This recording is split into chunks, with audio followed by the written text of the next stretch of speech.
বাঘ একটি ভয়ঙ্কর, শক্তিশালী এবং রাজকীয় প্রাণী। অনেক ধনী ব্যক্তিকে দেখা যায় বাঘ পুষতে, কিন্তু কখনো কি ভেবেছেন একটি বাঘ পালতে ঠিক কতটা খরচ হতে পারে? শুনতে রোমাঞ্চকর লাগলেও বাস্তবে এটি অত্যন্ত কঠিন এবং ব্যয়বহুল।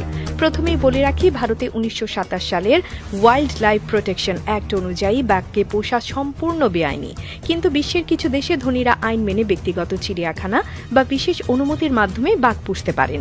কিন্তু এটি শুধুমাত্র ধনীদের শখ বললে ভুল হবে, কারণ এটি অত্যন্ত ব্যয়বহুল এবং কঠিন কাজ। এবার আসা যাক বাঘ পালার খরচের প্রসঙ্গে। একটা প্রাপ্তবয়স্ক বাঘ প্রতিদিন 8 থেকে 12 কেজি মাংস খেয়ে থাকে, অর্থাৎ শুধু খাবারের জন্যই প্রতি মাসে 1 লক্ষ টাকার বেশি খরচ হতে পারে। তবে শুধু খাবারই নয়, বাঘের জন্য প্রয়োজন উন্নত চিকিৎসা ও স্বাস্থ্যসেবা, যার জন্য প্রতি মাসে আরও কয়েক লক্ষ টাকা খরচ হয়ে যেতে পারে। তার পাশাপাশি বাঘের নিরাপত্তার জন্য বিশেষ ব্যবস্থা নিতে হয়, যাতে এটি কোথাও পালিয়ে যেতে না পারে বা কাউকে আক্রমণ না করে। সব মিলিয়ে মাসিক ব্যয় দাঁড়াতে পারে 2 লক্ষ টাকার বেশি এবং বছরে তা 24 লক্ষ টাকার বেশি হতে পারে। কিন্তু ব্যয়ের এখানেই শেষ নয়। বাঘের জন্য চাই একটি বিশাল এলাকা, যেখানে এটি স্বাভাবিকভাবে চলাফেরা করতে পারবে। ছোট জায়গায় রাখলে বাঘ মানসিকভাবে অসুস্থ হয়ে পড়বে, ফলে এটি আরও বিপজ্জনক হয়ে উঠতে পারে। এমন একটি নিরাপদ এবং প্রশস্ত জায়গা তৈরি করতে কমপক্ষে 1 কোটি টাকা পর্যন্ত খরচ হতে পারে।